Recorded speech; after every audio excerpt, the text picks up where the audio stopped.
Olá, queridos! Derek Kidner disse que se a forma mais pura de um hino é o louvor a Deus pelo que ele é e faz, este salmo é um belo exemplo.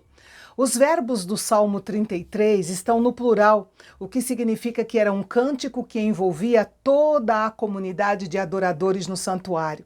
Exceto pela oração do versículo 22, todo o salmo é dedicado exclusivamente ao louvor e serve como excelente modelo para aqueles que desejam louvar. Quem deve adorar ao Senhor? Os justos. Somente aqueles que são justificados pela fé, que são íntegros ou retos em seus caminhos, é que podem adorar ao Senhor, porque ele se agrada, ele aprecia o louvor do seu povo. Não é de se admirar que o povo fosse incentivado a se alegrar, louvar, tocar instrumentos e cantar ao Senhor. Um pecador salvo pela graça de Deus não tem dificuldade alguma de louvar ao Senhor. Charles Spurgeon disse certa vez: tire o poder do cristão de louvar a Deus e você fará dele uma pobre minhoca, preso aqui em dúvidas, medos e preocupações. Mas deixe-o acender em sua alma a chama que arde no céu do amor seráfico a Deus e ele partirá. Como se deve adorar ao Senhor? A adoração no santuário incluía o uso de vozes e de instrumentos. As vozes deviam ser cheias de júbilo e entusiasmo no espírito. Os instrumentos deveriam ser tocados com habilidade e os músicos deveriam dar o melhor de si para o Senhor. É possível que a expressão novo cântico se refira a algo novo quanto ao tempo ou à forma de expressão.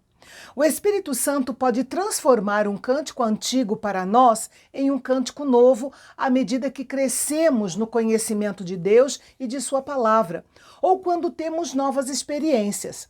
Também pode abrir o nosso coração para um cântico inteiramente novo, um novo cântico que deve ser aprendido por aqueles que foram alcançados pela graça e agora pertencem à nova aliança e ao reino dos céus. Uma apreciação cada vez maior dos salmos, hinos e cânticos espirituais indica o nosso desenvolvimento na vida cristã. É de suma importância que a adoração seja bíblica. Assim como um pastor não pode pregar uma mentira, um grupo de louvor também não pode cantar algo que não seja verdadeiro. E, infelizmente, nem todas as músicas cantadas nas igrejas são corretas em termos doutrinários.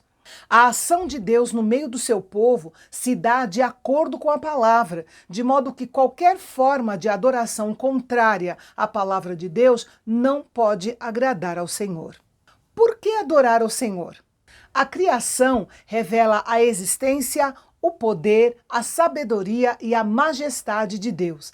Mas a revelação nas Escrituras fala da sua misericórdia, da sua graça e do seu plano maravilhoso de salvação.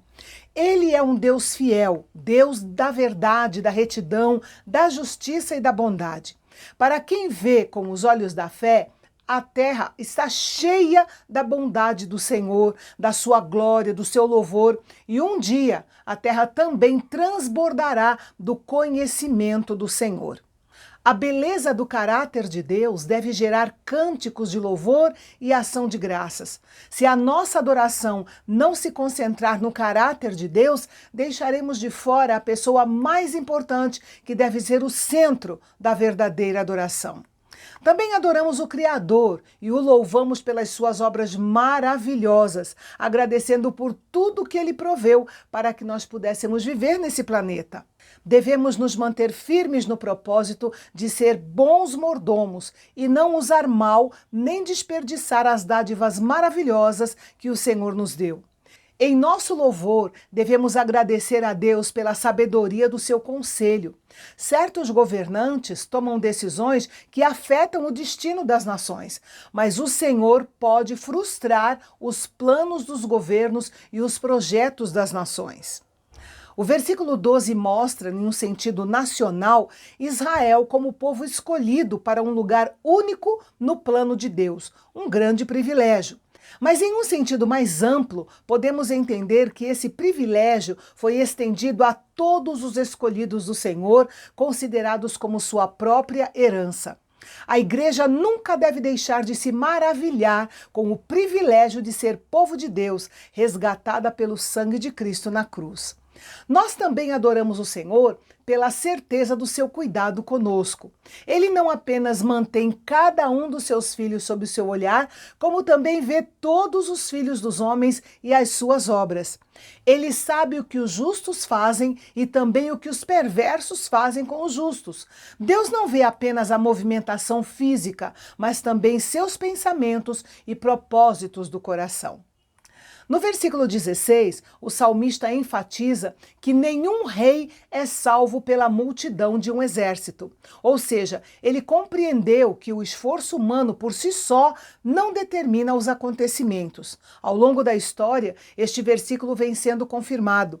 Os batalhões mais fortes derreteram como flocos de neve quando Deus estava contra eles. No versículo 17, o salmista fala da falsa esperança depositada na força dos cavalos. Os cavalos eram algumas das ferramentas militares mais avançadas daquela época. Mas, como é Deus que governa os assuntos e o destino dos homens, os recursos e as tecnologias mais eficazes não podem, por si só, determinar a vitória. O salmista continua a pensar tanto na mão de Deus em eventos grandes, como as batalhas dos reis, quanto em seu cuidado mais minucioso com o indivíduo. Aqueles que temem a Deus não têm nada a temer, porque os seus olhos estão o tempo todo sobre eles. O Senhor não promete liberdade dos problemas, mas sim a libertação na hora certa. Quais os resultados da adoração ao Senhor?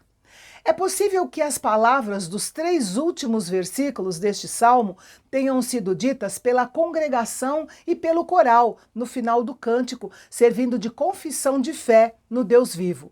Depois de terem adorado, todos estavam em paz, com sua esperança fortalecida, aguardando com expectativa que o Senhor cumprisse os seus propósitos em suas vidas.